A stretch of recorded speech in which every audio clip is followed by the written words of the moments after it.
Good evening, everyone. I'm so excited to be here with you with Conciencia Talks, with the Conciencia Collective, and We Are Me Too. I'm Sabrina Castillo. I'm the Director of Partnerships and Outreach at NYC Votes.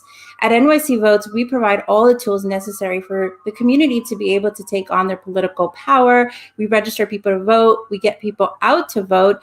And today, we are kicking off Hispanic Heritage Month with talking about voting and the importance of the Latinx community. So, what are we really learning through all this process? The first and foremost is that we have to recognize as a community that life and death decisions are being made by the elected officials. So, it's so important to be able to go out and vote. And that's what we're going to be talking about today. We're going to be talking about voter registration, early voting, get out the vote, what are your rights, and how to make a plan for voting. So another thing to keep in mind is as we've head into this pandemic, that some of the hardest hit communities have been in underrepresented. For example, in New York City, we know that communities, immigrant communities who are underrepresented are registered at a 15% lower than the average city. So can you imagine across the city for anyone who might not be registered or might not be engaged? And the first thing that we're going to be talking about is making sure that we shorten the gap. We know that everyone is motivated. We know that people know that the election is coming, but we want to make sure that people are making a plan and getting out to the vote. And I am so excited to be able to have this conversation with amazing guests booked by Conciencia Collective. And our first guest, who's going to be our expert here with us today, is Maria Teresa Kumar. She is the CEO and president of Voto Latino. And she's the founding president. She's someone who's very dear to me, and I know that is a big activist and a social entrepreneur, really shaking things up in this field, leveraging youth and technology and social platforms. Voto Latino reaches over 6.5 million people a month, and you've registered over 500,000 voters and continue to really be, honestly, one of the biggest voices that this Latinx community has when it comes to voting. So welcome, Maria. Sabrina, so that the audience we can level with the audience. Sabrina was doing celebrity wrangling when Voto Latino was just getting off the ground. And I am so proud of all the stuff that you continue to do, and you keep crushing it, Mujer. So thank you. I have some good updates, actually, since you got that. We actually are now reaching closer to 20 million. Wow. But it's all the election. People are really excited. We know it's excited when we see our numbers tick up. And as of this morning, we have just finished registering over 304,000 folks since January 1. That brings our whole total to have registered over 832,000 registered voters.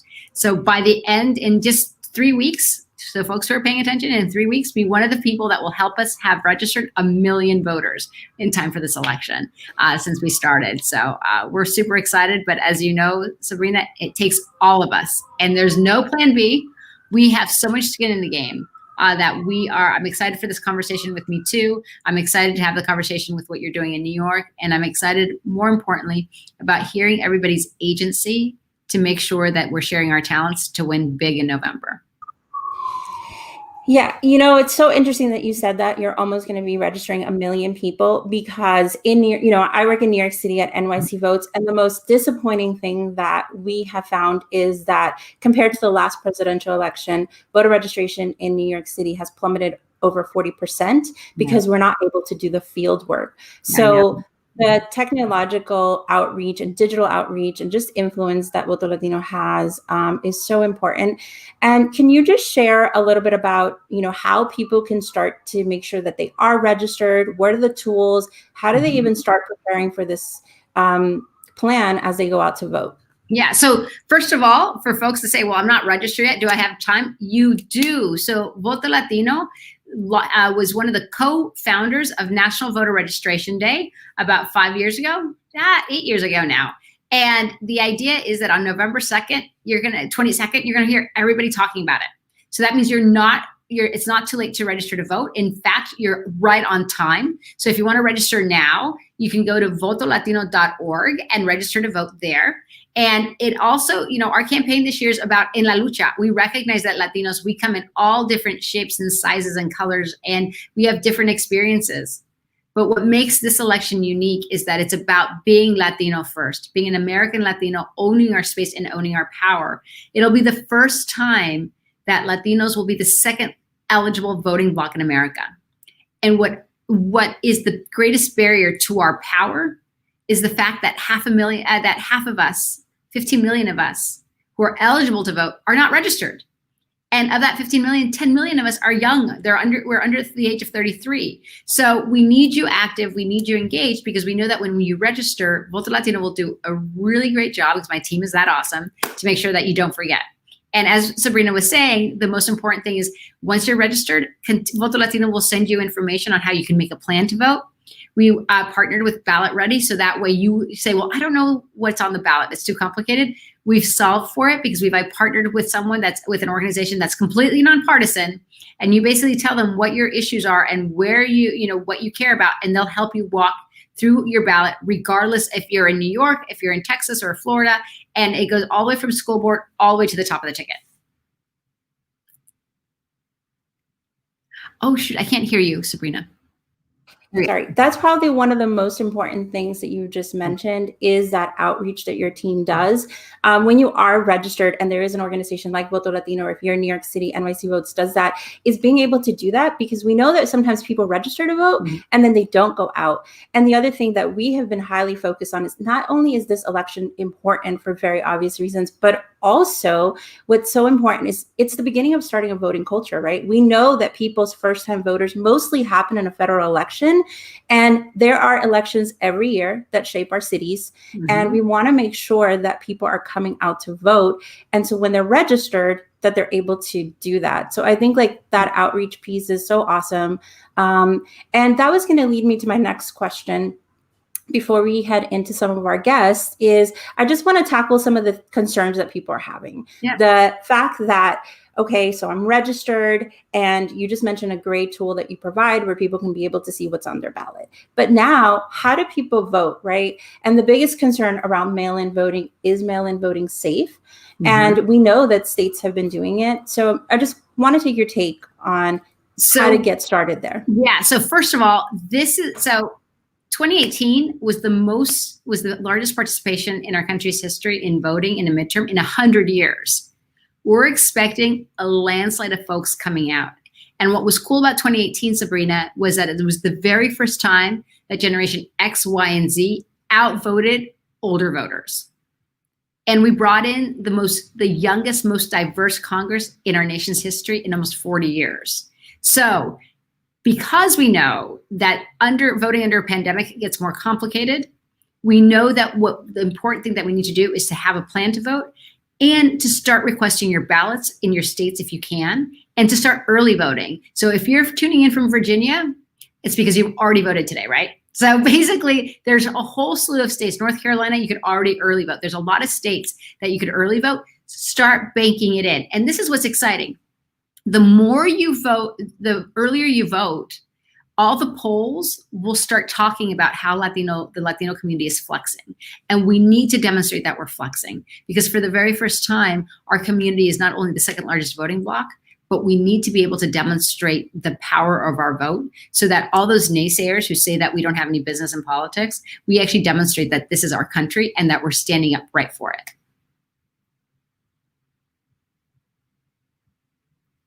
Seeing our power, our political power, and what that means for our community. Because if it's one thing we know for sure, is how we come out of this year, 2020, will be a direct reflection of how we show up on November 3rd. 100%. So with our first guest, we're going to head into early voting. And I want to invite Mireya from Flor de las Torches. Hola, Mireya. Saludos. Hola, Mireya. Hola. Mireya, where are you? ¿Dónde estás? Estoy en Nueva Zelanda, New Zealand. I knew I had to ask you. So basically you can walk around and appreciate it's one of the only states that is actually COVID-free, more or less, right? Absolutely. Yeah, I got really lucky to pretty much get stuck here. I've been here since March.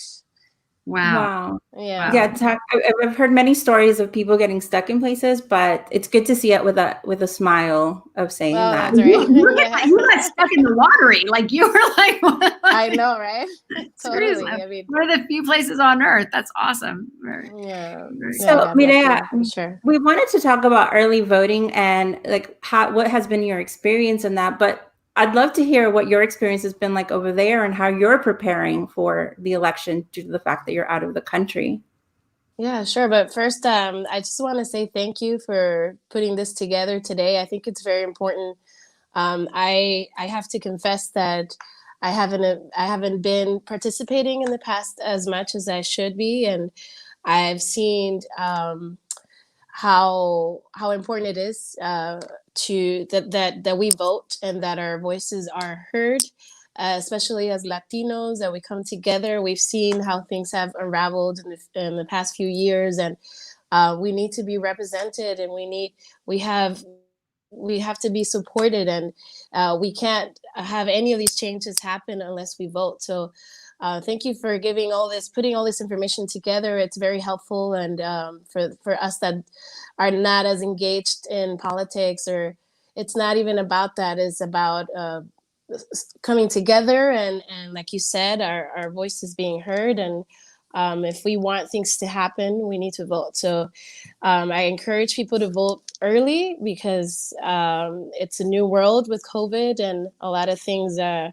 a lot harder. So you can vote early, and you could do it by mail as well. I believe you could do an absentee form application ballot, and you could submit that. And from here, I have the U.S. I'm enrolled with the U.S. Embassy, and they send me all the information that I need, thankfully, by email. So I get to fill out a form and then vote from here. So everything's very handy. You just have to look out for the information and the deadlines, and make sure that you're informed, that you are informed. But there's so much information out there. There are people like you ladies that are putting all this together and making sure that people know.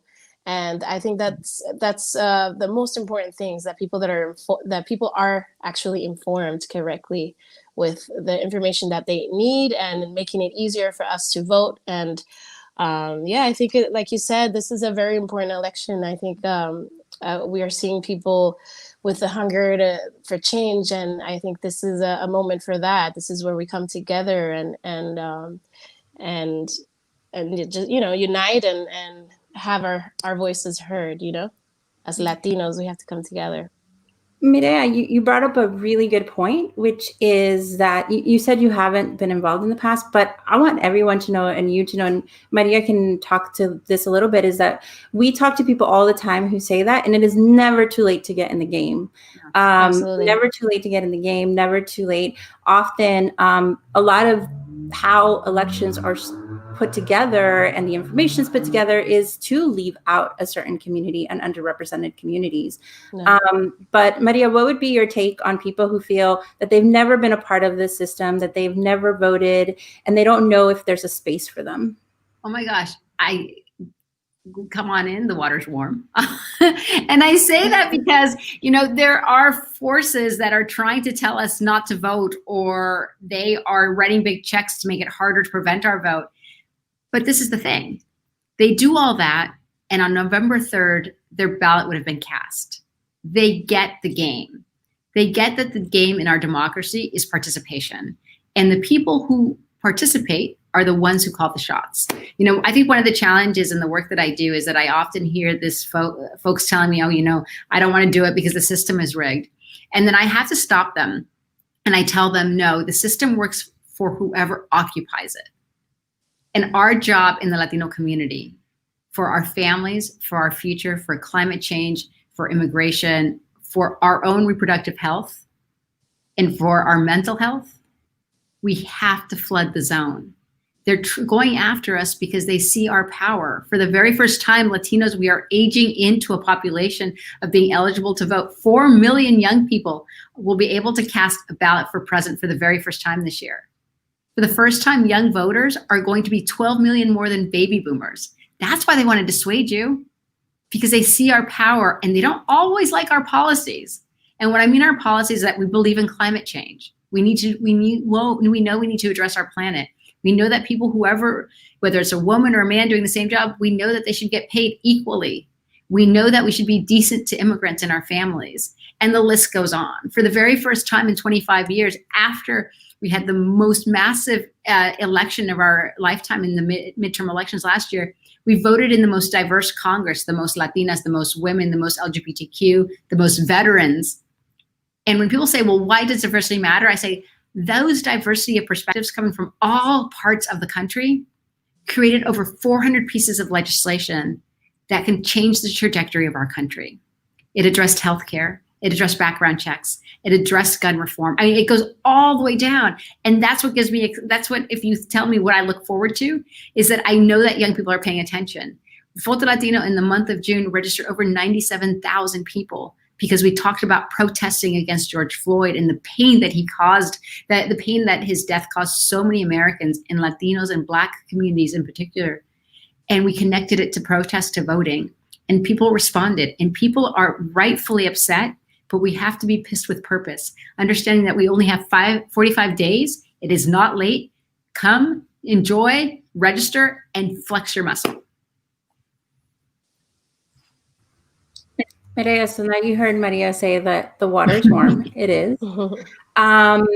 It's interesting, like you said, how, now that you're active and you're looking out for the information, how you'll see that. And I just want to tell everyone who's watching, if you don't know where to get information, votolatino.org. New York City just has like a robust education program. So voting.nyc has that. But overall, nationally, I love what Maria said, which is that, the system it works for the people who create it and for the people that they want to hold this space. So all we have to know is learn the rules and then just figure them out. And the rules that you don't like, advocacy becomes a big piece of that. A lot of the work that we've been able to accomplish comes through advocacy and those policies that we want to see changed. So Maria, thank you for that. And Mireya, thank you so much for that. Maria, so are you all set with the embassy? They sent you your information. And what does voting via absentee look like for you right now? Yeah, I mean, it's pretty much the same as if you were submitting your form by mail, and if you can't do it in person. But yeah, they make it really easy. They send me all the deadlines by email, and then, they remind me and make sure that I do submit my vote. So it's pretty easy, thankfully, to do that from here. And I'm so happy that I can, that I'm able to do that and contribute. What's motivating you? I think, traveling with my band all over the United States and seeing all the Latino communities throughout the U.S. and seeing how it varies, obviously, the support in each state, but seeing how much more work we need to do and how much more work, if we unite, how much more work can flourish, and how many changes we can see if we do unite. And this is a chance to do that. And, obviously it doesn't stop at voting, but this is a really big step and that we need to take. And I think I'm also inspired by all the movements and all the great information that's being shared out there, and the collective feeling that people are feeling for that change and that hunger that we all have for that. So I think that's part of the inspiration and the drive to vote. And, I love my Latino community. I'm very proud to be Latino. And, I think we show that with our music. And we hope that today's message, goes out and inspires other people to vote and to go out there, vote early, vote early, please. I love that message. And I think it's cool that you see it change so much. Like you see the connective tissue that we have as you go around the country. That's really cool. Yeah, it's special. Thank you so much for joining us all the way from New Zealand and talking about your experience. What time is it there? Can I ask before you leave? What time is it there? It's early in the morning. It's like I don't know. Yeah. Yeah, it's super early. Well, it's nice to see you. Thank you, ladies. Thank you for what you're doing. Thanks for having me. Thank you. Thank you. It's super early over there, Sabrina. Actually, super. I was like, But it's really interesting, like what you said about how the system is, people are always saying it's rigged, but that's because that's the narrative they want us to believe. But I think she said it's super easy. They've sent her the information and all she has to do is submit it. So similar with like early voting and voting by mail, just before we head into our next guest, what would you say are like the first quick steps that people have to look for when deciding whether they should vote by mail or early voting? I think, first of all, you should have access to make sure that you have access to all the tools. So if you text vote to 73179, again, vote to 73179, Voto Latino will also send a link to your phone. And once we do, you get into our system and we will remind you when early voting starts in your state, when to ask for your ballot, where your polling place is. We even have a tool set up so that you can check if your registration actually hit the voter registrations office to make sure that you haven't been purged since the last election. At Voto Latino, we take all of this stuff really seriously, and so we're really nerdy about it, and we want to make sure that you have easy information, because I think sometimes people also make it overtly complex, to Sabrina's point, and that's not the point. We try to make it with distilled information that you understand, that is easy to access the information you need. We even work very closely with the Lawyers Committee in NALEO, which is a bilingual 1-800 number, that if you have a problem at the polls, we will patch you into a lawyer so that they can actually make sure that you are aware of your rights, and we will log that as well. We don't leave any stone unturned. Awesome. I love NALEO. We're going to head in next with Thalia Jackson, who we're going to be talking about what it's like to be a first-time voter and how to continue that voting culture.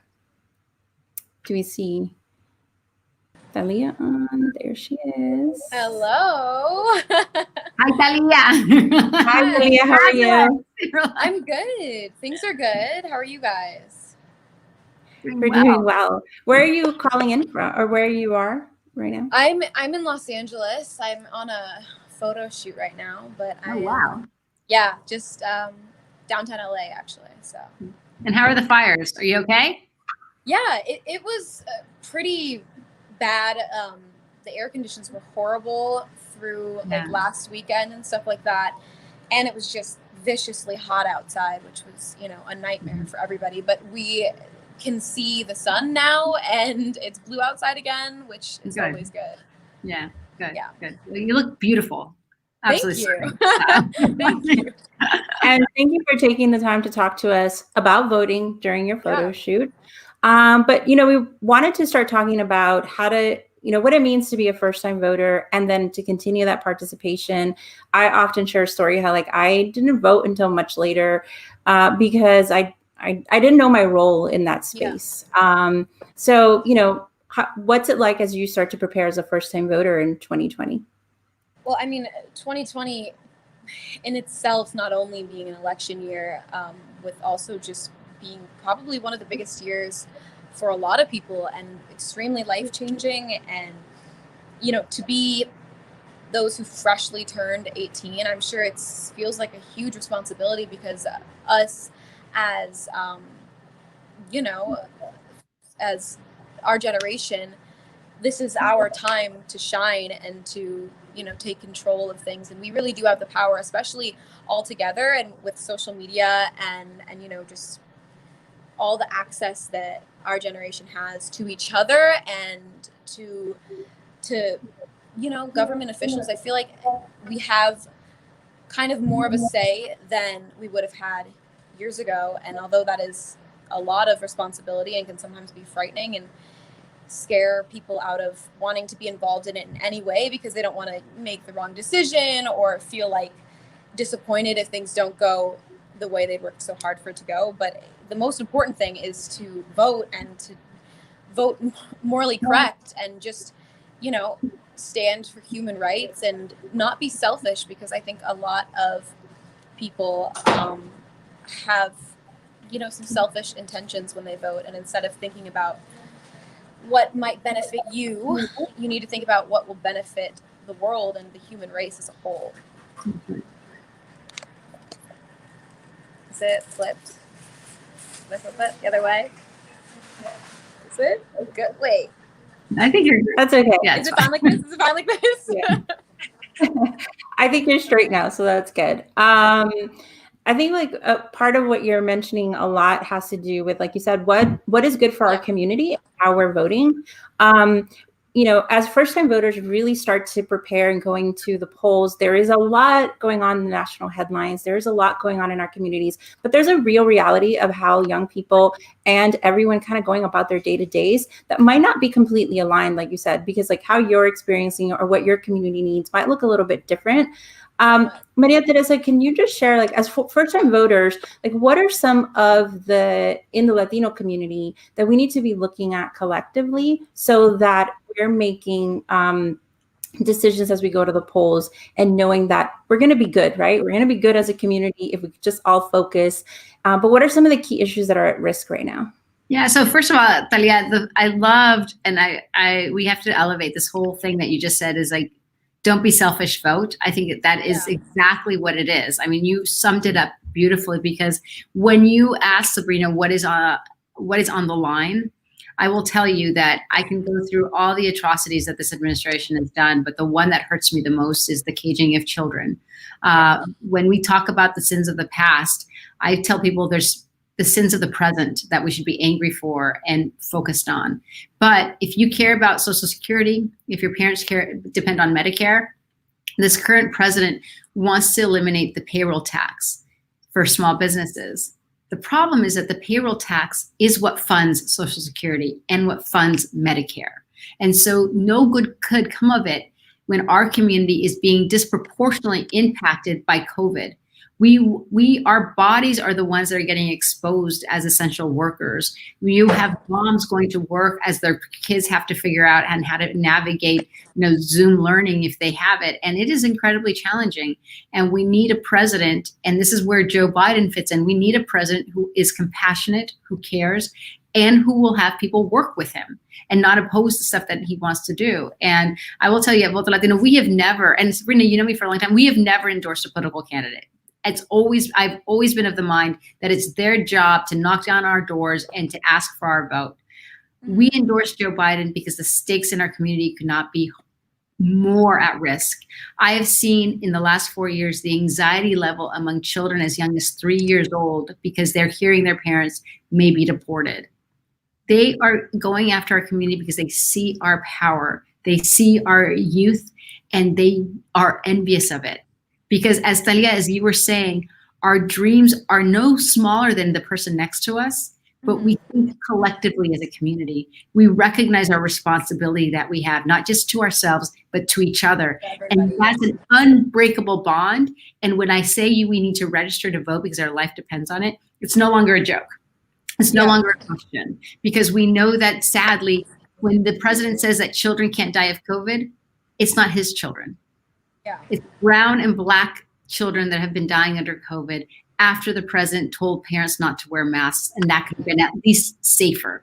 And I have to tell you, like, I normally don't like to get political on these things because I think that people have to make their own minds, but I have to share, and Sabrina knows me for a long time. I'm usually very, but I'm speaking straight. Yeah. We are sounding the alarm at Voto Latino because I've been in too many rooms where I know how people think of us and how they demand our labor. They demand that we pick their food, that we take care of their children, that we take care of their lawns, that we take care of their families, that we take care of their food. And they don't expect us to be taken care of. And we are not asking for anything different. Our community pays, our undocumented community brothers and sisters pay $27 billion into Social Security and federal taxes and state taxes. 20% of our community right now is not receiving a CARE Act relief, even though we paid billions of dollars into the system because perhaps someone in our family was undocumented. Shame on them. Shame on them that they're letting that happen. So, Talia, thank you so much for sharing that. And I just want to make sure that we cover just some key information. How easy was it for you to register as a first-time voter? It was quite easy. Obviously I had my mom help me, and I love that. Kind of, it was kind of cool to be able to do that finally, and especially with my mom. And it was actually really easy. I love that on multiple platforms, social media platforms, they have made it very easy to figure out how to register. You can actually click, I believe, on Instagram, one little thing, and it'll send you to the perfect area to get registered for whatever state you live in. And I think that's really important because a lot of my generation, and me included, if things aren't easy, we feel like we just shouldn't do it at all, which is not the reality of things, because sometimes the hardest things are the things that need to get done the most. And I love that social media, especially because it is, built for our generation, has really taken a huge part into it and making it easy access. And I always see tons of reminders on social media being like, have you registered yet? Here's how to register. Click this link, blah, blah, blah, blah, blah. Snapchat is doing a great job at that, which I hate social media, but thank you to them for that. That it was very easy. And I think anybody who thinks, I'll just put it off, like I'll do it next week, like do it now. Just get it done, register, just finish it, and then you can feel a peace of mind and know that you have, something done. Yeah, I think you brought up a good point. Get it done now. But National Voter Registration Day is coming up on Tuesday. So you want to make sure that you just, wherever you see it, just start doing it. And you can do it on your phone now, which is like really awesome. Thank you, Talia, so much for joining us. Thank you. Yeah, thank you so much for having me. That was awesome. She was fantastic. Enjoy. Stay safe. Maria. She was awesome. I just wanted to package all of her for our public service announcements. She was so good. And, there's this misconception that it shouldn't be easy, but it should be easy. So that's what they want you to think, right? Like you should have to work hard for this. But I think that voting should be easy. Yeah. But registering to vote is easy. It's literally, if you go to votolatino.org, it takes less than 5 minutes. Now, if you're in certain states where you have to print it out, that's, that means that you need to register to vote and then fight your Secretary of State so they can be like California, where it's automatic voter registration. Yeah. And, it's 2 points you made there that really hit home for me, which is like, I was born in El Salvador. So when I see kids like crying, I don't see a difference between me and them. I just got lucky. And they deserve what I got. And the second is like, my parents worked really hard. Their American dream was buy a house and retire, right? So to think that they might not have that Social Security just frankly sucks, right? So we're keeping it real. They've been paying into it, right? Right. Yeah. They worked really hard for years for that.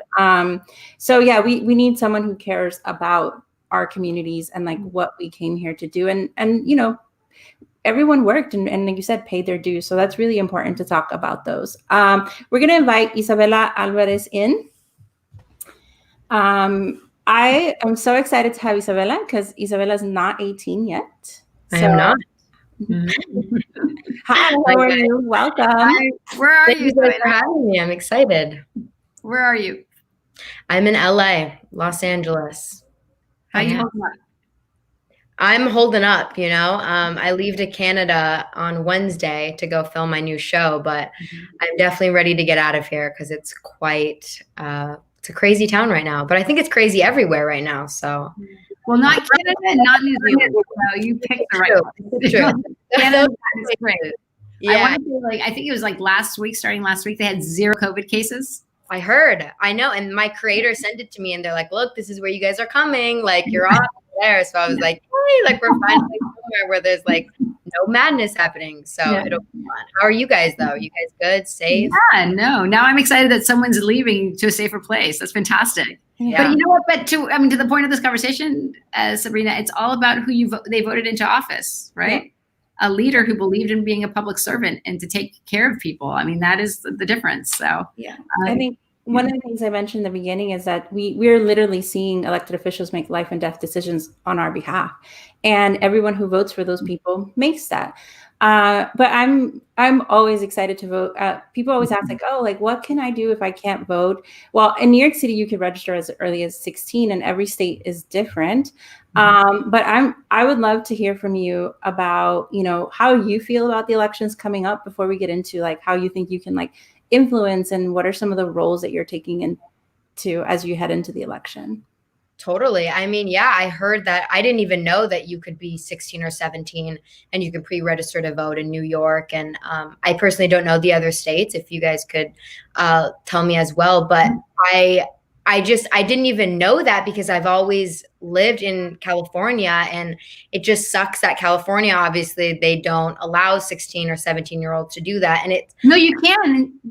You can in California. Oh, in California you can. Yeah, in California, as of 2 years ago, when the Secretary of State came, Alex Padilla, you now, as a 16-year-old, you can pre-register.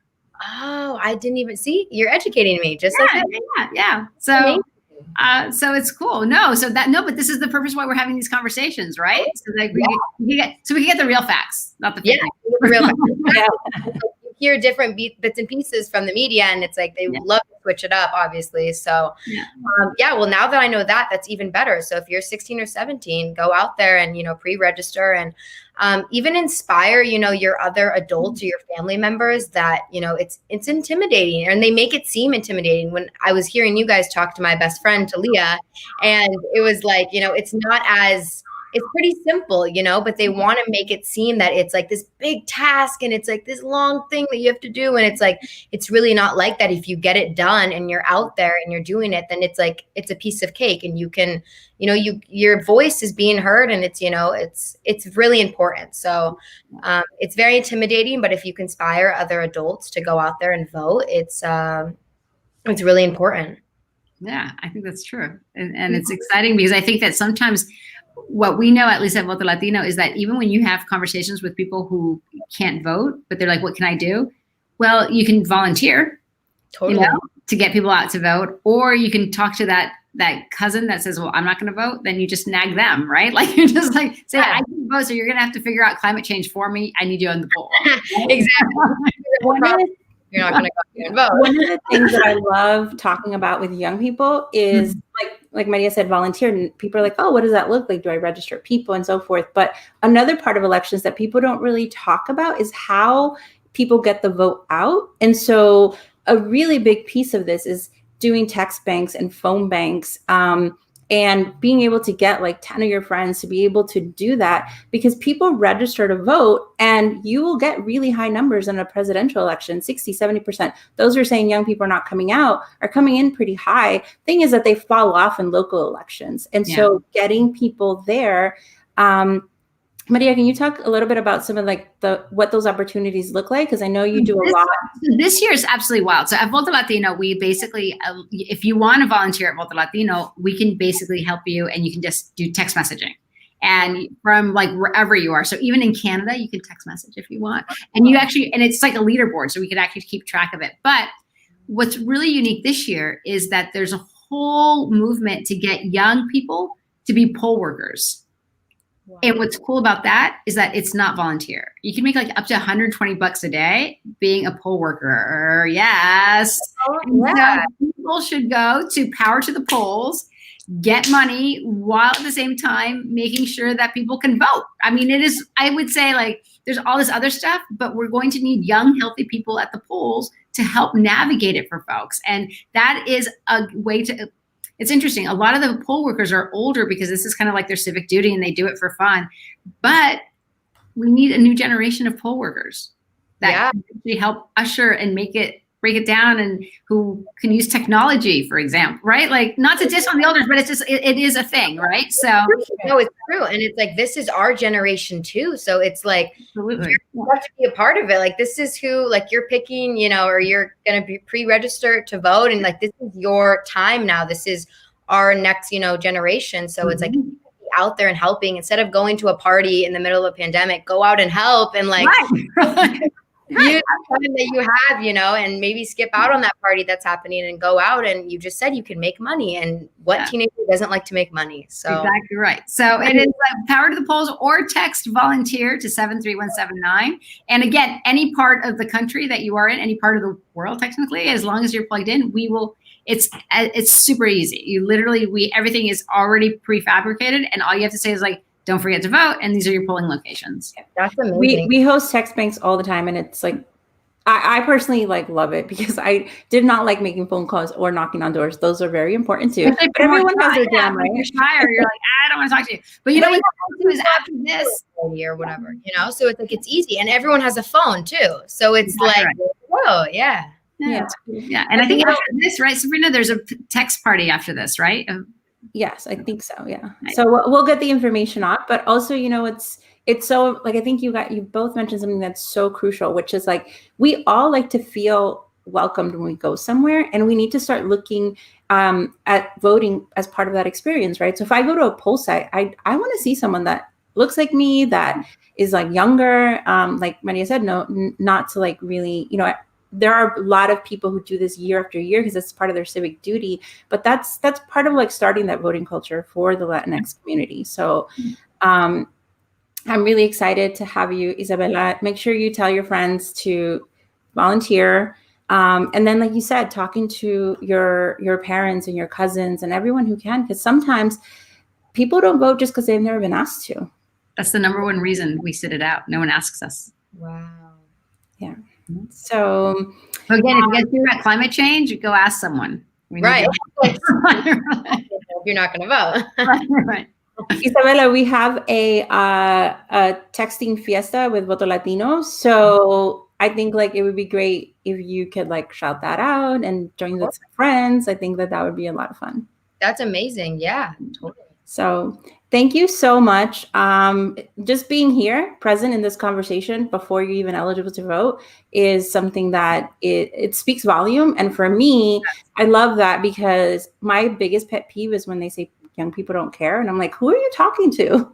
Yeah. Everyone I talk to, that's not what I'm getting. Yeah. I mean, I think also this generation, like they really want to know what's going on almost, like they're interested and there's so many questions and they're trying to find the answers to it. So these type of conversations, and now with social media, there's so much and there's so many different ways that you can educate yourself, even as, a young person. I'm only 16. So conversations like this, they're so important and they're easy to listen to, they're not some big crazy words and you're like falling asleep while you're listening to them. So this is thank you guys for letting me be a part of this. I appreciate it.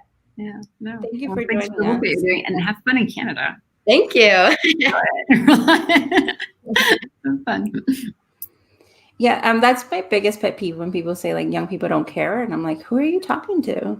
Yeah, well, I have to tell you, like even like from the beginning from Voto Latino, when I started trying to get people to pay attention and to invest in it, they were telling me we're Latinos. This is what was my favorite. Latinos don't speak English. We don't use technology, and young people don't care. I said, you've never been around a Latino. Right. So it's like you clearly have no idea who we are, what we stand for. And, I grew up, I was, first gen in my family, and Sabrina probably, it sounds like similar too. I didn't have a choice but to care, right? At 6 years old, I was navigating and translating for my family at doctor's office, trying to, hide from the landlord, all of it. And it is, so it's not that in the community we have this special choice. Oftentimes, most of us are making decisions for our family before we're 18. And we've always recognized that agency and that power that we have. And I think it's about our responsibility, but it's because we've never really been given a choice of that we could opt out of that one, right? So it's like, right. We feel it, right? Like in real time, every time. And then as you start to ask questions like, why is this happening? It all starts to lead down the same path, right? Yeah, and speaking of families, we're going to invite Julie from Flor de la Toleche. Hi, how are you, Julie? Hi, Julie. And Julie's here because I think the three of us will have we might go over time and the producers might yell, but we're going to talk about being a mom and voting. Oh my gosh. Yes, I am a first-time mommy. And it's Flor de Toloache, by the way. That's a name. Yeah, all female. And so I'm a first-time mom. I have a almost 2-year-old. And I want to say the importance to make a plan to vote, right? Make a plan, especially for us moms. Like right now, I am in the middle of potty training. It's a crazy mess in my house. And it's really, really hands-on and it can be a lot. So making a plan, suggesting maybe a mom's group to have, go a voting day, have ice cream, afterwards, or taking the kids with you, making an example out of it. Things like that. So, I mean, that's kind of on the boat that I'm on, perhaps do the voting group, with a voting moms group. Yeah. I have a 5-year-old and a 3-year-old. And for the first time ever, I can tell you it gets better. People would tell me that. And I'm like, are you sure? That's good news. It gets better. Maria can probably attest to the same. It does. Tell me. I have to tell you. So first of all, the terrible truths are true. The terrible truths are true. Okay. 3, they have little flashbacks that they're terrible too, but something happens that they become grown up and they want to be grown up. And so everybody else is little kids. And my daughter is 8 and my son is 7. And 6. I just gave him another age. 6. And I have to tell you that what you're going through right now, especially under COVID, I admire you because it is so hard. And I can only imagine doing it with less support and stuff now, right? I mean, I was half joking with my husband is that my kids are now old enough that they can, they can make cereal for themselves, they can dress themselves and go potty by themselves. Yeah. They don't have deep relationships with anyone, so it's okay. Quarantine is okay, but but hang in there. But as Sabrina says, it absolutely does get better. And the fun thing is that as their personalities become deeper, you just realize how amazing these little people are, right? With their personalities. I know. Yeah. And when you're talking, it's awesome.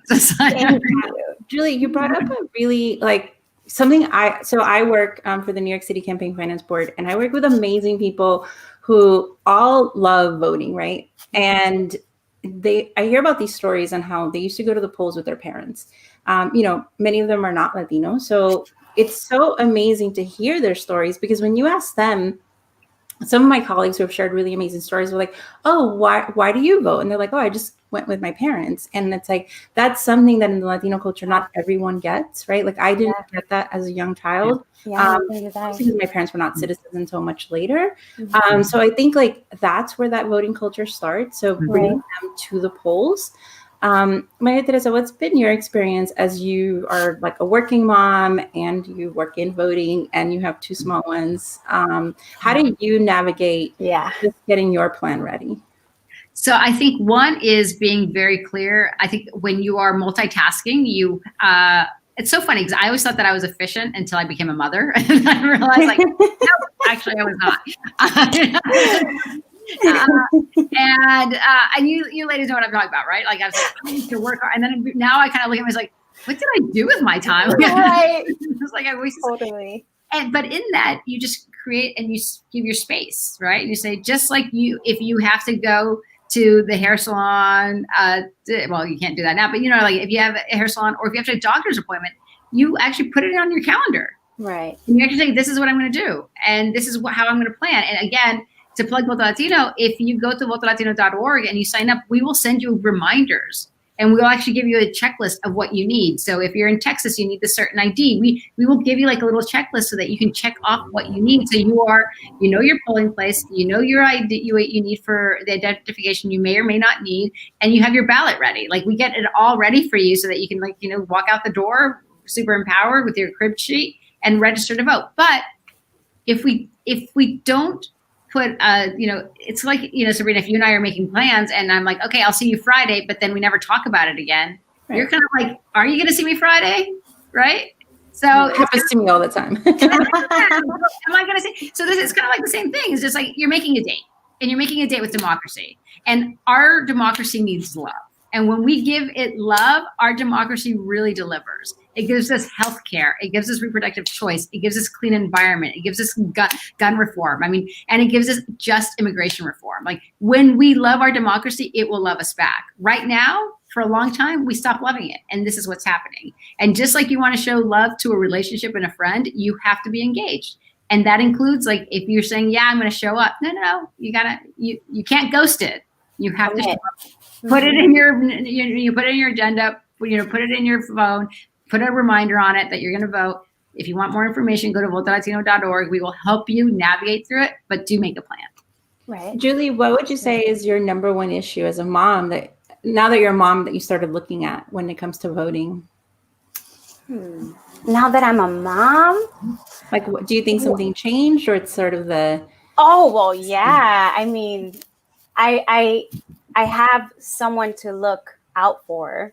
Yeah. Specifically, it's my own little baby, Yeah. So the future is super important. It was, I could see it back then, but now it's just ultra zoomed in, oh my gosh, this is my child's livelihood, the earth that he's going to live on, and it's nerve-wracking, you know. Like to care for. Well, and I think thing. yeah. Well, I think what you to your point too, and I think of this right, like our kids, because they're so little, they're going to ask us where we were. Right. You know? You just nailed it. That's been my number one thing that I've been telling people. I'm like, 10 years from now, 20 years from now, when my kids ask me, like, did you do the best you could? I want to be able to say, yes, I did. Right. We left it all on the field, right? Yeah. Oh my gosh, yes. Oh, so thank important. you, Julie, for joining us. Thank you for having us. Manage and have fun and enjoy it. Thank you. It goes by fast. All over the wall. You really will. Okay, thank you. I'm still trying to find that balance, you know. Yeah, the really hard parts, just laugh it off. I know it's hard to do that, but like it's the best medicine. It's true. I agree with that. I want to do my best. Yeah, so. But seriously, when you see like sticky fingers all over the wall, just enjoy it because you'll miss them. I know. Aw, thank you. Be well, you guys. Thank you for your work. No, you're making it super easy for Latinos to get involved, to vote, and it's so. I mean, I went on the website. I'm like, okay, I think I'm going to do this. That's what I'm going to do. Thank you for your work. No, awesome. Thanks for having me. Of course, thank you. Bye. Thank you. Yeah, you do miss all those moments, right? Even the ones where you're like, ha, and you're like, oh, you know, like all of them. All of them. We're going to get right to the next guest. Las Cafeteras is going to join us. And we are going to be busting some voting myths here. Hi, guys. Hi, ¿cómo están? Man, I'm good. The world around me, not so good. Not so good. I don't know how I feel, but I'm good. Hey, you know what that means? That means that because you're all good, that means you're focused. You know what needs to get done. Clarity. That's what they say. Like Hector's brother always says the greatest sailors come out of the fiercest storms. It's and true. So if you're focused, like you said, Maria Teresa, on what's in front of you, if you're present, then you're not stuck in the past or the future, and then you make something of the moment. And I think we're all here because we're choosing to not get stuck in just watching life go by on our timeline, but choosing to make history instead of just stand by and watch it. That's and right. I don't know who said it, if it was Beyonce or Bruce Lee, but it said, don't ask for an easy life. Ask for the strength to endure a hard one. You know what I'm saying? So like I think it was Bruce Lee, to be honest. Yeah. We're going to talk about some myths. So we've talked about early voting. We've talked about voter registration, how easy it can be, but how complicated a lot of people will make it. And then there's just some other few topics that we want to make sure that we just cover with you guys about anybody who's been previously incarcerated or is on probation or parole. What does that mean? And I know that it is a topic that varies state to state. But you know, what do you guys like when you hear that? Do you think that people can register to vote or vote if they have that? Or I'm just curious to see like what the tone is, because whatever you guys are thinking, that's what everybody else is thinking. And then Maria will break it down for us. So I think you know, when we talk about myths, I'm going to go through real quick. We're going to go through 5 voting myths. Okay. So number 1, does vapor rub help when you're voting? Yes, it does. Okay. Creates clarity and you can see everything much more clear. Number 2, mail-in ballots is not safe. That is a myth, right? So I know there's a lot of politicians, a lot of folks in power that say voting by mail is not safe. Voting by mail is safe. Please do it, especially if you don't want to go outside. Frenchie, what do you think about provisional voting? Number 3. Yeah, I mean, a lot of people will tell you if you show up and you vote provisionally that it's not going to count. That is also big lie. Your vote will be counted either way. So please show up. You can vote the day of. And like we have already discussed on the show, you can re-register. If you're not sure if you're registered, just do it. You can do it online. Get it cracking, okay? There's no excuse not to move forward and be registered. Hector, take them to the last one. And then number 5 is like one of the biggest misses. If you've committed a crime or been in jail, that you cannot vote, right? At all. You're not able to vote for the rest of your life, right? And that is not true. And it varies state to state. And so it's really, really important that people know what the qualifications are. So I know, like in Florida, it was on the ballot. They voted on it last year, or whether former felons and misdemeanors, folks who served their time, can vote. In California, if you're not in state prison or currently on probation, even if you have served time, you can still vote, right? So some of these, there's myths out there that I think when people just hear sort of these sound bites, they kind of take them as truths. And it's really, really important that people understand that there's not a blanket rule, and that everything does vary state for state, and we have to do the research and actually share the information with familia who may have folks who've been incarcerated. What do you think about that, Maria? I think you nailed it. And I think the most important thing is that you could go to your local Secretary of State. So you go to your site at your own states, and they'll tell you exactly if you can or you can't. And don't ever be embarrassed, right? Don't ever be embarrassed to ask a question, because that is how we get knowledge. That's how we inform ourselves. That's how we actually get empowered. And that's how we control what's best for our families and our community. So the embarrassed part is like why people don't vote. So I know there's like 32 million eligible voters. Yeah. Only half are registered. But I think another myth is that people are not voting because they're registered. That's not just it. There's 16 million raza that are registered to vote, and a lot of them do not vote because they're not informed. So like, you don't want to go vote on a judge or a proposition or something that you just don't know about. And there's a Pew Research project just released that like 40% of eligible Latino voters have never been contacted by a campaign. That's right. Just uninformed. So here's something that will help. This is why it's so important to register with an organization like Voto Latino. Again, like I work for NYC Votes, so New York City itself has a program. But this is why it's so important to register with an organization like that, because the reason why they're not contacted is that they know that you're not going to vote for them, right? If you haven't voted in the past, if you don't have a voting history, you cost too much money to convert, honestly.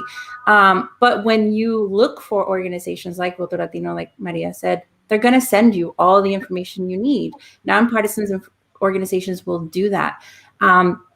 So people are registering, and like Maria said, like you can't just talk about it once, right? You got to plan for it. You got to move it forward.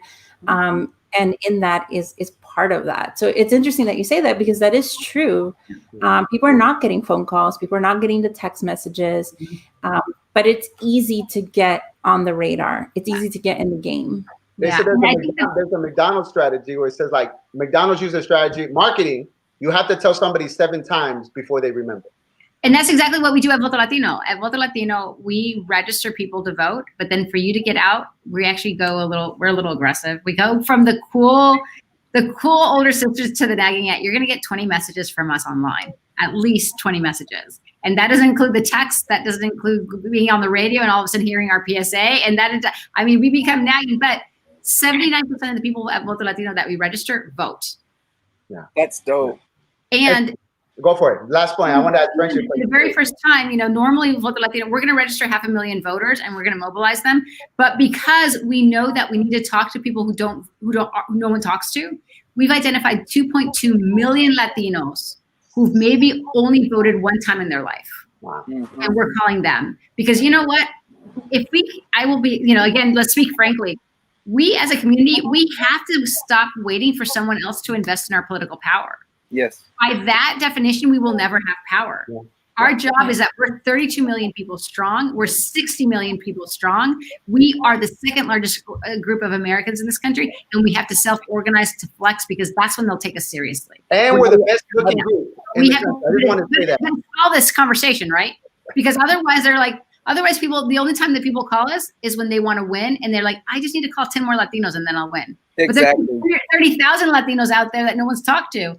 But by that definition, then we will never actually have representation to write the laws that we need for our community. Maria, I have a very important question. Dime. Uh-oh. How many first cousins do you have? Oh my God. So every time I go back to Colombia, I know another one. I don't know. So I wish I could tell you I know all of them. I don't. I have like 42. No, yes. Cousins. Now, a lot of us, we got big families. Yes. My mother's all live on one side and 1 of 5 on the other, and you could just imagine. So what I'm telling you, like I'm being sincere. I'm not trying to be coy. Like, tengo primos que salen de afuera. Yo no sabía, mi mamá. ¿Cómo no sabías? I know. Our families are always growing, and I think that when you're talking about power, I just want to say 2 things. One, we are already powerful. The power lies within each one of us in this moment. Poder es poder hacer. So you have the ability to do something with the breath in your lungs right now. And that includes voting and lots of other things, right? The other thing is that you have the power of being in a unit, an organized group of people already. There's political parties and there's many organizations. There's Voto Latino, and you should get involved and access those resources. You're already a part of a voting bloc. Your giant Mexican, Latina, Cuban, wherever your family is from, family is a voting base. And in some elections, there's the presidential election, right? Millions of people will vote, and hopefully millions of us will vote. But at a local level, sometimes elections are swayed for city council, for school boards, for local propositions that invest millions of dollars in schools and education and elders.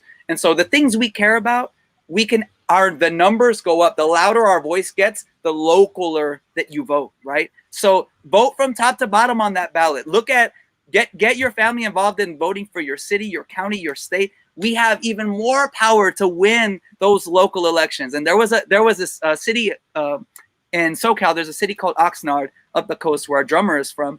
And a city councilman there, first Latino city councilman, won by 6 votes.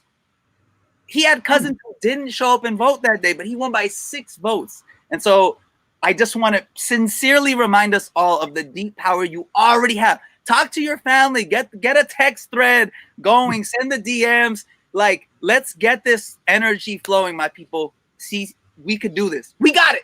We got it. Well, and this is the thing, right? I think something that you mentioned earlier, like, if we care about criminal justice reform, the DA and the judges, they hold the power. They're elected offices. Not. Right. And, and I just want to share something, because that's something that we're always talking about in New York City. So New York City, just to put what you just said into perspective, it's a huge city. We do have nearly about almost 4 million people registered to vote. And on a presidential election, about 70 comes out. But the very next year is our municipal election, and 23% people come out.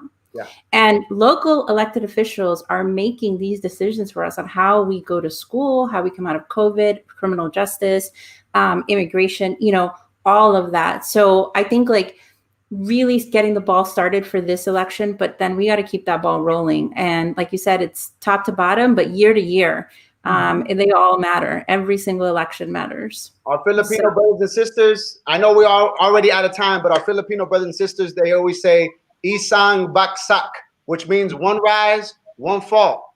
When you come for one, you come for all. Órale, mi gente. Gracias, Voto Latino. Thank you so much. Gracias. Thank you, guys. Be well. Bye. Thank you. So we have one more guest. We're gonna my end, right? Yeah. Huh? This is my end. I'm transitioning.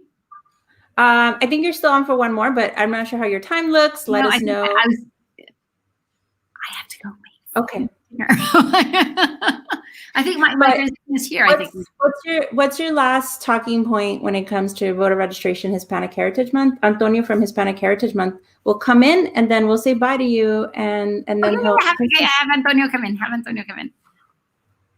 Tony, el jefe. We can't hear you. We can't hear you. Hey, Maria Teresa. Talking to you about voting is like shooting baskets with LeBron James. It's not fair for the guests. Exactly. I'm already backed up right now. Go estás? Oh, come on, jefe. How are you? I like this. I like this jefe. Yeah, well, you need one because you're la jefecita for everybody, every Latino in America right now in terms of this time of the year.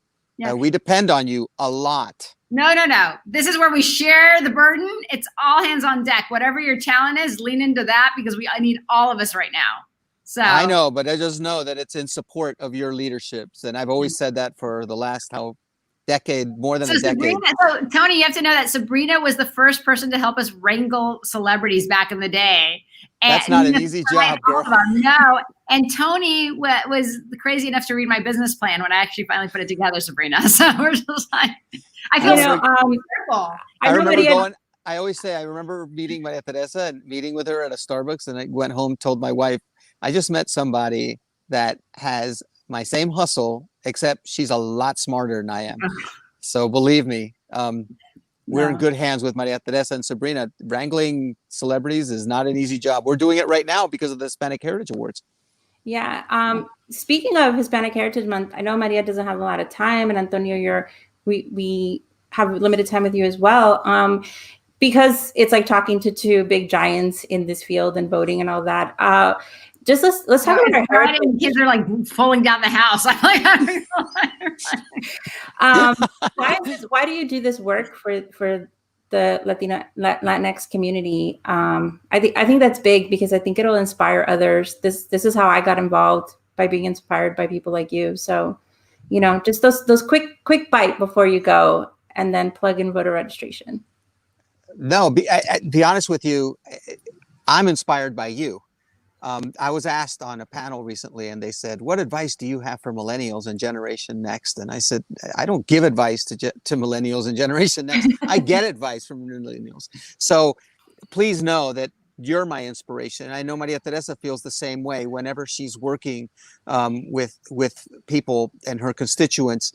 We're the ones who get inspired every single day. And we just have been doing these charlas where we're listening to our community and getting guidance, and we'll be doing one on voting over the next month. So I'm certainly going to tap into Voto Latino in terms of getting some guidance from them and the resources that need to be pushed out. But I think it's also important, we need to make sure that young people have a reason to vote. I mean, I saw this, that a third of Latino voters register. They can't name one politician who goes out of their way to support their community, is what it said on a poll that was by BuzzFeed and Telemundo. And when asked to name a political figure who had shown up for the Latino community, the number one answer was nobody. That's a problem. I mean, we have to give people an opportunity to vote, and we have to give them reasons for it. Well, that just pretty much nails it. Like you said, we have to rely on each other and really look for that. Maria Teresa, I know you have to go. Thank you so much for your time. The only thing I would say is that not only do we need to vote, we need you all running for office. We need the reign of leadership. I have to tell you, like, the reason I do this every day, as Tony knows, is that I deeply, deeply believe that the generations after us have got it straight. I don't need to convince you guys that climate change is real. I just need you guys to get to vote so we can change the policies and put real people in office who can make that change. If you were to tell me if I were to come back in another era, I would be a generation 2 years younger, because everything has always been on the table as a possibility. And you guys all inspire me all the time. That's what gets me out, because I see your energy, I see your drive, I see your fierceness, and you're unapologetic to do it right. So with that, gente, I need you guys to volunteer, to register to vote. Tomorrow's a text banking. Me Too and Voto Latino is going to make it fun. And the more important thing is that, like I said, people will ask you 10 years from now, your children, whether you have them or not now, they will ask you, where were you? Have a sense of urgency, people. Sense of urgency. Yeah. This has to happen right now. No te aguanten. This is exactly the time to make an impact. And I, again, thank you, Maria Teresa, for your leadership. And thank you so much for this wonderful show that you're hosting. Really, it's a privilege to be on it. Un besito y un abrazo a todos. Bye. Bye-bye. Bye, Sabrina. Gracias. Bye. Gracias, Liza. Ciao. So we really got to spend an hour with Maria Teresa, which they weren't joking when she's a giant. And we really, really, really rely not only on her leadership, but she relies on us to be able to keep this message going. So next up, we have Franklin Negron, and we're going to be talking about voting in Puerto Rico. So let's see here. Hola, hola. Hola, hola. First of all, Antonio Tijerino's a friend, so it was so awesome to see him on. He's amazing. He's amazing people. You know, and Maria Teresa, obviously the work she does with you guys over at Voto Latino is amazing as well.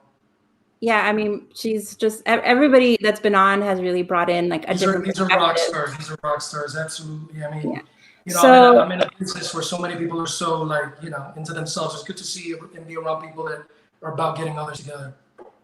You know, bringing the conversation just to get people talking and just getting that the plans in place and the wheels moving, I think it's a big piece of what we do. So tell us what you're doing to get ready for the elections, and what does it look like right now in Puerto Rico? Well, Puerto Rico right now, you know, there's been a huge second, I mean, you could argue third wave of a diaspora, right? You had the post-Maria exodus, but you also have now the pandemic, right? And the economic struggles post-Maria, where you kind of started seeing things go back. Now all of a sudden, you know, kind of back to square one. There's a lot of hope on the island. I think the new generations, you know, Maria mentioned it perfectly. Just get it. Just get it. I find myself so aligned with like that generation right behind me. I've always been a little more of this rebel rouser, just in my own way of thinking. I align that way. So it's good to see that in Puerto Rico is happening as well. As you know, there's been a political revolution in Puerto Rico. They ousted the current governor. Regardless of what side of the fence you stand on, the fact that people got together and did that is a beautiful thing. And it was led by young people. It was led by other artists who took the initiative to understand that we have a power in our voice, pun intended, right? And used it.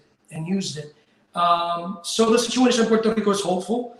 The message right now is just to understand, outside of just the local government in Puerto Rico, like voting for governor, how a lot of it is tied, because of the way the system of Puerto Rico stands, a lot of it is tied to what happens here, not only federally within Washington, but where the Puerto Rican diaspora is, right? You know, you gotta be very aware of what's going on in Florida, what's going on in New York, and other places that are now becoming hotspots. Orlando, for instance, Houston, you know, places that are now seeing this huge influx of Puerto Ricanos. We have to make sure that it's no longer us versus them. In other words, there used to be the narrative of, si tú eres puertorriqueño y te fuiste de la isla and now you're in the States, or you're born here, that somehow makes you less Puerto Rican. That myth has been broken. A lot of us on outside of Puerto Rico have took the initiative, took the stand to kind of either go back to set up shop, open up businesses, move back to the island, and really have felt that connection, and now we're all one. Yeah, you know, you bring up an interesting point about people who leave, or like what's going on in the States and what's the conversation about Puerto Rico, but bridging that gap, because we are one community, and looking out for what's going outside. So, you know, the elections are going to impact all Latinos, all states, and Puerto Rico as well. How do you think that, you know, what's the message to let people know, like, get out and vote, because it does affect everyone? And how do you think it impacts Puerto Rico as we head into this election? Well, first of all, that's what I think is beautiful about an organization like Voto Latino, right? It's a nonpartisan organization that strictly is promoting and letting people know that we have a voice for our vote, right? We're already compartmentalized already. You know, they're already putting us kind of like in the other end, Latino, or you're white Hispanic, or you're black Hispanic, or you're Latino, you're Hispanic, or you're Native American Hispanic, right? Whereas Voto Latino strictly is about making sure that regardless of party lines, you're exercising your right to vote. And that's one of the things that I found most interesting, right? Because I think people will vote more on feeling, will vote more on conscience, will vote more on things that will impact them directly versus necessarily a candidate. So what we have to make people understand is educate yourself, right? That's where organizations like Voto Latino come into play, where it really lets voters know, okay, these are your choices. This is where they stand. This is where things are aligned. This is how, not necessarily how you should vote, but these are things you should think about when going into the voting booth. Now, with that said, the second part of your question was, how do I see this election impacting Puerto Rico specifically? I would like to see more policy directly on what's going on in Puerto Rico. You know, there were some things that were promised that have yet to come to fruition. You know, there are those that still don't even understand that whether you're born in Puerto Rico or Newark or Jersey, or Jersey region, you're a U.S. citizen, right? Yep. Some may argue that some may see us as a second-class citizenship, right? And that's where we force the narrative to change. How do we do that? Voting. With voting comes a power. With organizing comes a power. And I think I see a wave of young people in Puerto Rico that understand that. So this election from top to bottom really is going to affect a lot of the help, a lot of the infrastructure that needs to happen in Puerto Rico. The infrastructure in Puerto Rico is falling apart, from the electrical grid to just everything, right? You So bring up we need to educate ourselves. Yeah, you bring up a good point. So there's the election, and then thereafter, as the rights that Puerto Ricans have is to hold those elected accountable, right? Correct. So yeah, it's not just like a one and done, we vote and we're all good. Maria Teresa did say something that basically sums up how we got to where we are, which is there was for many years people just sleeping at the wheel, but here we are, we have an active voice and we have a powerful community that, I love how you said that there's hope on the island, because I think that there is hope across, and we have to like tune into that hope, right? So that we don't feel hopeless. Thank you so much for joining us, giving us your perspective, and, sharing your message and making sure that everyone goes out to vote, in particular in Puerto Rico. Thank you so much. Absolutely. Thank you for having me. Thank you. And next, we're going to bring in Raul from Ozomatli, and we are going to be talking a little bit about healthcare. Welcome, Raul. Thank you so much for joining us. Yeah, happy to be here. How are you? Where are you? I'm in Albuquerque. I'm in Burke. I'm in New Mexico. Nice. I'm curious to get your perspective on healthcare and so forth, because, I'm in New York City and I'm part of the NYC Votes team. And one of the things that we've seen is that the hardest hit areas of COVID are the most underrepresented at the polls. So literally, like, the lower the voter representation and participation is, the higher hit those areas are. And so I'm sure that goes across state lines. So I'd love to get your take on healthcare, voting, and how this really affects the community. I think healthcare is an extension of like the choices we make every day, and there's so many things to do that we can improve our daily experience in life. And so I think that when you vote, that's kind of what the perspective you're talking about. You're saying how you want to have access to education. You're saying how you want choices, is what it is. And I think that the way the healthcare system is set up is that it's based on a type of level of money that makes it really difficult for people to have an organized kind of like front against even the choice of type of medicine you can get. There's lots of medicine that is considered ancient, but it's not, and that people practice and want to bring into the healthcare system. There's different ways of being healthy, is what I'm saying. And to create policy that kind of like reflects all of that, you need to participate. You need to, and one of the only ways in this system, which is a bummer, is that you can be active, you can speak about it, you can have events like this, and then you can vote. And voting is one of the most important things, because it's one of those things that almost affects you more locally. There's a thing that's called, voting top to bottom. And what that means is, when you get in that ballot box and you want to make sure that you're not only voting for the president and senators and all these things, but all the way as much as you can, completely to the causes and the things that affect your daily life. Because a lot of times on the ballot, you're dealing with local issues.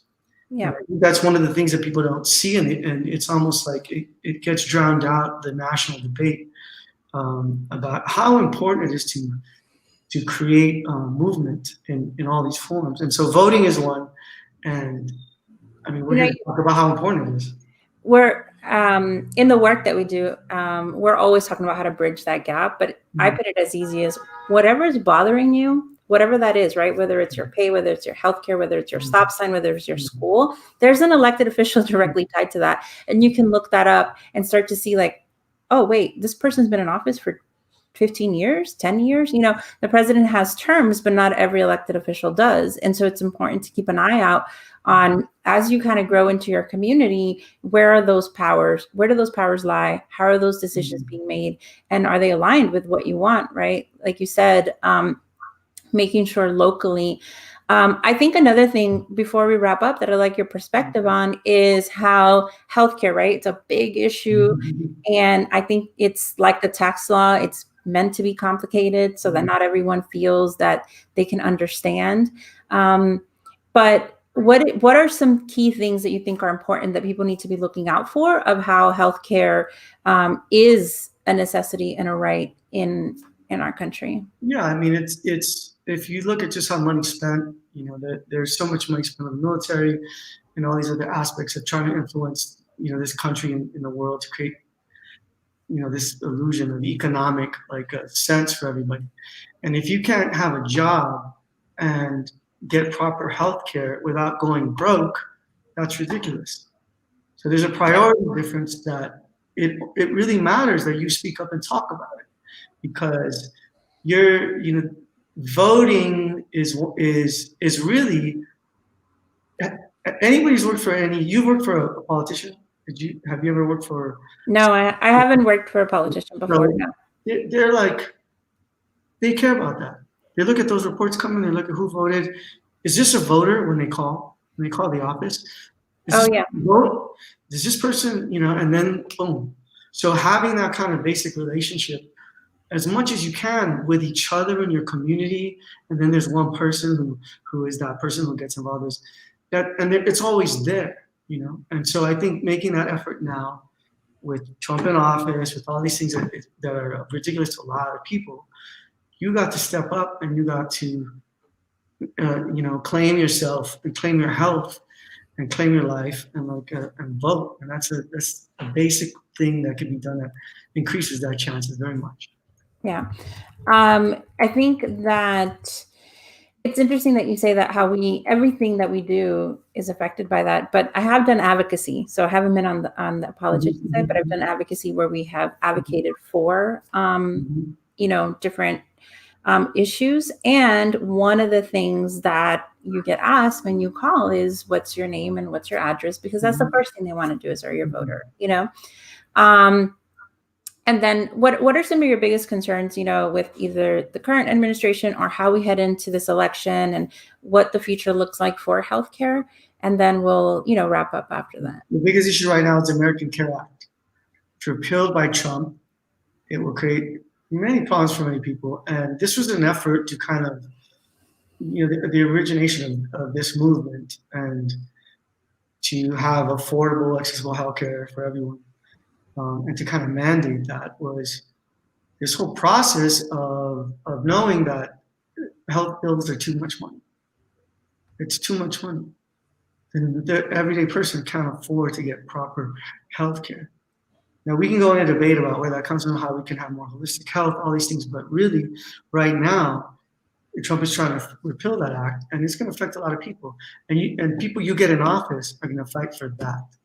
So for me, it's like if you believe that and you're affected by ability and accessibility to health, vote and if you care about that issue, those people will be creating policy in Congress. Those people will be talking to the president. Those people will be, I think, having a perspective that's more about sharing and giving health to as many people as possible. Yeah, I mean, I think you bring up a good point, like making sure that you know who you're voting for and how it aligns with what are the things that are important to you. Thank you, Raul, so much for your time. And it's always helpful to have these conversations going so that everyone can be aware of how their vote really matters and how it's affected on many different levels. Thank you so much. Thank you, and for all the work you all do. Thank you so much. Thank you.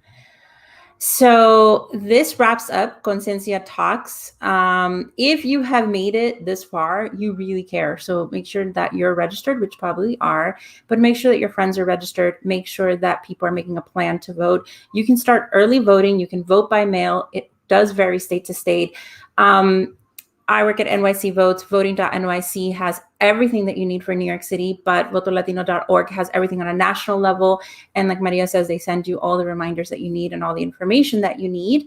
And if you didn't make it this far, but you caught bits and pieces, it is not a coincidence. It means that you care. It means that you're tuning in. It means that you have a voice and influence over friends and family. So thank you so much for staying this long. And tune in October 2nd for Conciencia Talks on police brutality and special guests. Thank you to We Are Me Too, Conciencia Colectiva Collective for having me, and for all the guests that joined. Like I said, if you made it this far, it is not a coincidence. It means that you care, and share this with anybody that has any questions about voting. We talked about everything that I think we are able to cover. And as you can see, it's a long topic. So thank you so much. This is a bi-weekly talk, and you can follow us at Conciencia Collective and on Facebook or Instagram. And again, I'm Sabrina Castillo, Director of Partnerships and Outreach at NYC Votes. And have a good night, everyone. Thank you so much.